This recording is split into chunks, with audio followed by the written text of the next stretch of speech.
Okay hi everyone. सो आज हमें HCV का एक क्वेश्चन डिस्कस करना है, क्वेश्चन नंबर 63।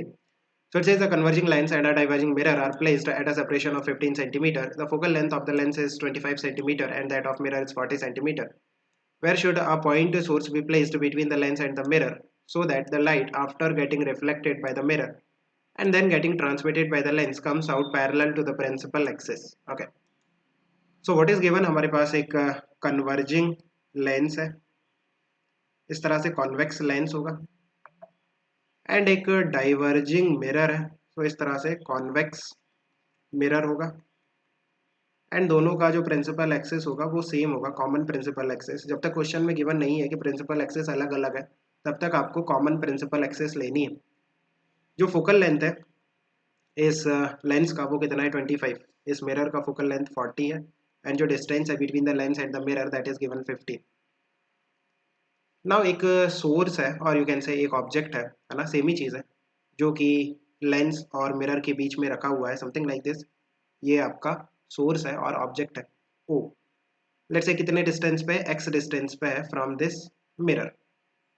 नाउ जो लाइट रेज आएंगी इस ऑब्जेक्ट से, वो पहले कहाँ पे गिरेंगी, इस मिरर पे, something like this.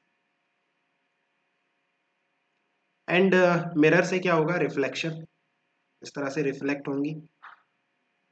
Now you can see कि एक वर्चुअल इमेज बनेगा, यहाँ पे पीछे एक्सटेंड करने पे आपको एक वर्चुअल इमेज मिलेगा। Let's say I1। ये I1 क्या है, इमेज है। किसका इमेज है, ऑब्जेक्ट O का इमेज है। किसने बनाया, इस मिरर ने बनाया, राइट। वर्चुअल इमेज बनेगा। और आप देखो कि जो डाइवर्जिंग मिरर होते हैं ना, वो हमेशा वर्चुअल इमेज ही बनाते हैं। anyway, अभी हम क्या करते हैं, ये जो रिफ्लेक्टेड रेज हैं इनको आगे ले जाते हैं, आगे ले जाते हैं, और ये इधर पे लेंस पे जाके मिलेंगी इस तरह से। नाउ लेंस से रिफ्रैक्शन होगा। रिफ्रैक्शन के बाद ये जो रेज है ना, ये प्रिंसिपल एक्सिस के पैरेलल हो जाती हैं, something like this, that is given in the question, right. So refraction के बाद जो रेज है वो प्रिंसिपल एक्सिस के पैरेलल हो जाती हैं। नाउ इस लेंस को ऐसा लगेगा कि ये जो रेज है कहाँ से आ रही हैं, I1 से आ रही हैं। सो ये जो I1 है ये ऑब्जेक्ट का काम कर रहा है इस लेंस के लिए, राइट।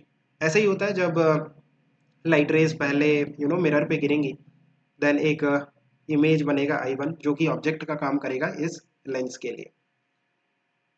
नाउ इस लेंस के लिए जो ऑब्जेक्ट है वो I1 है, और रिफ्रैक्शन के बाद जो रेज है वो प्रिंसिपल एक्सिस के पैरेलल हो जाती हैं। सो ये एक काफ़ी स्टैंडर्ड केस है कि ऑब्जेक्ट कहाँ पे रखा होना चाहिए, सो दैट जो इमेज बेसिकली जो लाइट रेज है रिफ्रैक्शन के बाद प्रिंसिपल एक्सिस के पैरेलल हो जाती हैं।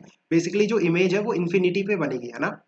सो अगर आपका जो ऑब्जेक्ट है कॉन्वेक्स लेंस के फोकस पे रखा हुआ है तब ऐसा होता है। अगर आपका जो ऑब्जेक्ट है कॉन्वेक्स लेंस के फोकस पे रखा हुआ है, देन जो इमेज है वो इन्फिनिटी पे बनती है, और यू कैन से कि रिफ्रैक्शन के बाद जो लाइट रेज है वो प्रिंसिपल एक्सिस के पैरेलल हो जाती हैं। इट मीन्स ये जो ऑब्जेक्ट है I1 ना, इस लेंस का जो ऑब्जेक्ट है I1 वो उसके फोकस पे रखा हुआ है, और उसका जो फोकस है वो 25 सेंटीमीटर पे है। सो वी कैन से कि जो डिस्टेंस है between the I1 and the lens वो कितना है 25 सेंटीमीटर, राइट।